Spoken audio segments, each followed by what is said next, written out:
The night the police chased him through the dark streets, 16-year-old Malik thought his life was over. Rain poured heavily as he sprinted barefoot through muddy alleys, clutching a small black bag against his chest. Sirens screamed behind him while angry voices echoed through the neighborhood. People watched from broken windows as he jumped over gutters and hid beside an abandoned bus. But this was not just the story of a criminal. This was the story of a hungry boy abandoned by his father, a boy who once slept without food so his younger siblings could eat. A boy everyone called useless. Yet years later, the same street that mocked him would stop and stare at the first luxury car he ever built with his own hands. And the people chasing him. They would one day salute him. Malik was only 8 when his father walked out forever. No goodbye. No explanation. Just silence. That morning, his mother sat on the floor crying while unpaid bills covered the table. His little brother kept asking when Dad would return, but nobody answered him. From that day, everything changed. Food became rare. Electricity disappeared for weeks. Sometimes they drank water just to ignore hunger pains. Malik watched his mother wash clothes for neighbors from sunrise till midnight. Her hands became rough and swollen, yet she still smiled at her children. One evening, Malik overheard relatives mocking them. "Those children will become criminals," one man laughed. Those words pierced his heart like a knife. That night, while listening to old cars drive past their tiny room, Malik whispered to himself, "One day, I will change our name forever." At 12 years old, Malik stopped thinking like a child. Hunger forced him to grow up too early. One afternoon, he returned home and found his siblings asleep on the floor because they had eaten nothing for 2 days. His mother pretended she wasn't hungry, but Malik saw her secretly drinking water to survive. That broke him. The next day, older boys from the street approached him with an offer. "Carry this package and you'll earn more money in one night than your mother makes in a week." Malik knew it was wrong. But he also knew his family was starving. That night, fear swallowed him as he delivered drugs across dangerous neighborhoods. Every police siren made his heart race. Yet when he returned home with food, his siblings smiled for the first time in weeks.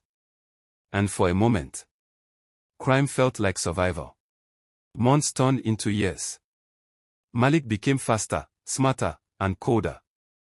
The streets respected him because he never spoke too much and never betrayed anyone. But deep inside, he hated the life he was living. Every day he saw violence. Friends disappeared overnight. Some were arrested. Others were killed. One evening, his closest friend Jamal was shot during a police raid only meters away from him. As Jamal bled on the ground, he grabbed Malik's shirt and whispered, "This street life ends badly, leave before it destroys you too." Those words haunted Malik for weeks. Still, escaping wasn't easy.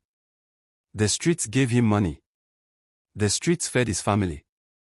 And the streets never let people live peacefully. But destiny was quietly preparing something bigger for him. Something hidden beneath the roar of engines.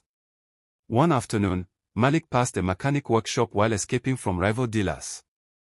Suddenly, he stopped running. An old red sports car sat inside the garage with its engine exposed.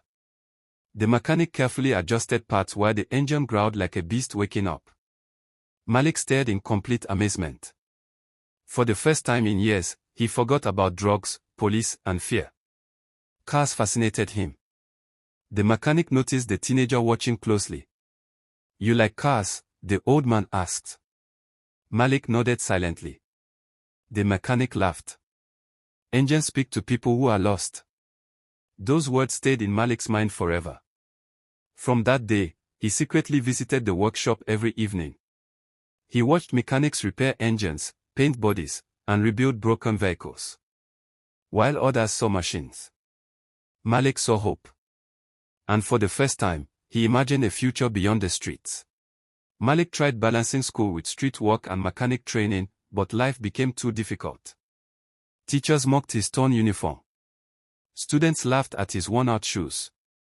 One day, the principal called him into the office. "You owe months of school fees. Don't come back until it's paid." Malik walked home silently carrying his books. That evening, he stared at his school uniform for a long time before folding it away forever. His mother cried when she realized he had dropped out. "You deserve better than this life," she whispered. But Malik smiled sadly. "No, Mama. One day this sacrifice will save us." Even though he left school, he never stopped learning. He borrowed old mechanic books, watched engineers work, and asked endless questions. People called him uneducated. But they didn't know his mind was building dreams far bigger than classrooms could contain. As Malik became serious about leaving the streets, some people grew angry. Especially Rico, the gang leader who once protected him. "You think you're better than us now because of cars?" Rico mocked. Malik ignored him and focused on learning mechanics. But betrayal came unexpectedly. One night, police stormed Malik's hiding place after someone secretly exposed him. He was arrested and thrown into a dirty jail cell. Days later, he discovered Rico had betrayed him for money. The pain crushed him. After everything Malik had done for the gang, they sold him out like trash. Inside jail, surrounded by criminals and hopeless men, Malik almost gave up on life. But then he remembered his mother's exhausted face. And his siblings depending on him. At that moment, he made a promise. "If I survive this place, I will never return to the streets again." When Malik was finally released, his mother hugged him tighter than ever before. But this time, tears filled her eyes. "You are slowly dying," she told him. "If you continue this life, they will either bury you or lock you away forever." That night, she showed him letters his younger siblings had written secretly. One letter said, "Big brother, please don't leave us alone." Malik broke down crying. For years, he thought he was protecting his family. But now he realized his choices were also hurting them. The next morning, he took every drug package he still had and dumped them into a river. Some gang members threatened him afterward. Others laughed and said he would return begging for money. But Malik had already made his decision. He was done surviving. Now he wanted to build something that would outlive him. Leaving the streets came with consequences. Money disappeared quickly. Hunger returned. Sometimes Malik slept inside the mechanic workshop because he couldn't afford transportation home. The old mechanic, Mr. Karim, noticed his determination. "You remind me of myself," he told Malik. Mr. Karim began teaching him everything: engines, design, welding, electrical systems, and patience. Malik worked harder than anyone. While others slept, he studied car sketches late into the night using a broken flashlight. Customers insulted him because of his background. "You build cars. Impossible." But every insult fueled him more. Deep down, Malik believed something dangerous. That his painful past was not a curse. It was preparation. And legends are often born in places nobody expects. After years of sacrifice, Malik finally attempted building his first car prototype. He invested all his savings into scrap materials and damaged engine parts. For months, he worked tirelessly. The entire neighborhood gathered the day he tested the vehicle. Malik sat behind the wheel nervously. He turned the key. The engine roared loudly. People cheered. Then suddenly, boom! Smoke exploded from the hood as the engine failed completely. The crowd burst into laughter. "Street boy wants to become an engineer," someone mocked. Humiliated, Malik walked away silently while his dreams crumbled before everyone. That night, he nearly quit forever. But Mr. Karim handed him a burnt engine piece and smiled. "Failure is proof that you are trying." Those words reignited the fire inside him. And this time, Malik became even more dangerous. Months later, while repairing a customer's luxury vehicle, Malik impressed a wealthy businessman named Chief Adisa. The older man noticed how carefully Malik handled every detail. "Where did you study engineering?" he asked. Malik lowered his head. "I never finished school." Chief Adisa looked shocked. Yet the intelligence in Malik's work spoke louder than certificates. After hearing Malik's life story, the businessman made a surprising offer. I will fund your dream, but if you fail, everyone will laugh at both of us. Malik accepted immediately. For the first time in his life, someone truly believed in him. But success also attracted enemies.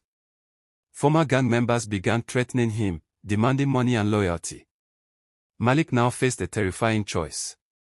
Return to the streets for safety. Or risk everything chasing greatness. Just weeks before unveiling his new car design, disaster struck again. Masked men attacked Malik's workshop at midnight and set part of it on fire. Flames consumed months of hard work.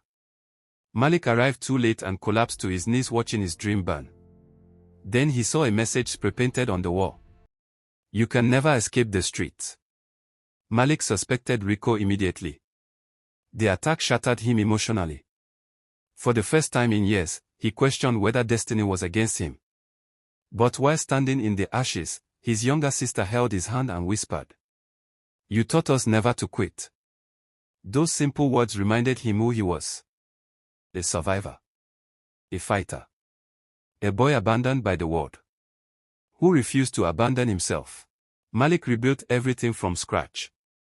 This time, the entire community slowly began supporting him. People donated tools, old metal, and spare parts. Even children from the neighborhood gathered daily to watch him work. For months, Malik barely slept. Finally, the new vehicle was completed, sleek, powerful, and unlike anything people expected from someone with his background. The unveiling event attracted mechanics, journalists, investors, and doubters. Tension filled the air as Malik stepped forward. Many expected failure. Instead, the engine started perfectly. The crowd went silent. Then the car accelerated smoothly across the road like a machine from the future. Cheers exploded everywhere. Some people even cried. At that moment, Malik realized something powerful. Your beginning does not decide your ending. Years later, Malik became one of the youngest successful car innovators in the country. He bought his mother a beautiful house far away from the dangerous streets that once trapped them. The same relatives who mocked them now praised him proudly. But Malik never forgot where he came from. Instead of seeking revenge, he opened a free training center for struggling teenagers who wanted to learn mechanics and engineering. You are not useless, he told them. Your pain can become power. One afternoon, Malik drove through his old neighborhood in the luxury car he designed himself. People rushed outside in disbelief. The boy they once called a criminal had returned as an inspiration. And standing beside his expensive car, Malik smiled quietly because deep inside, he was still the hungry little boy who once dreamed beyond poverty. During an interview years later, a reporter asked Malik, "What saved your life?" The room became silent. Malik thought about the hunger, police sirens, betrayal, jail cells, and sleepless nights. Then he answered softly, "Belief. Everybody saw a criminal. My mother saw potential. I saw purpose."